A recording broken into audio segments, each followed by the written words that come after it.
آپ کو معلوم ہے قرآن میں 2 دفعہ کہا گیا یوم یفر المرء من اخیہ وامہ وابیہ وصاحبتہ وبنیہ، جس دن بھاگے گا انسان اپنے بھائی سے بھی اور اپنی ماں سے بھی اور اپنے باپ سے بھی اور اپنی بیوی سے بھی اور اپنی اولاد سے بھی۔ کیوں؟ نفسی نفسی نفسی نفسی نفسی نفسی، میری اولاد کو جھونک دو، میرے ماں باپ کو جھونک دو، میری بیوی کو جھونک دو، بیوی کہے گی میرے شوہر کو جھونک مجھے۔ یہی نفسی نفسی دنیا میں رہے آپ کی، مجھے اپنے آپ کو بچانا ہے سب سے پہلے، اور پھر مجھے اپنے سب سے پہلے آل اولاد کو بچانا ہے۔ یا ایھا الذین آمنوا قوا انفسکم واہلیکم نارا، اے ایمان والو بچاؤ اپنے آپ کو اور اپنے اہل و عیال کو آگ سے۔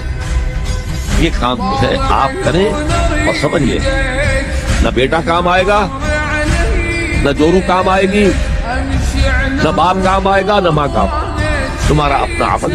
اگر تم اس راستے پر چلے، اپنی ہمت کے مطابق چلتے رہے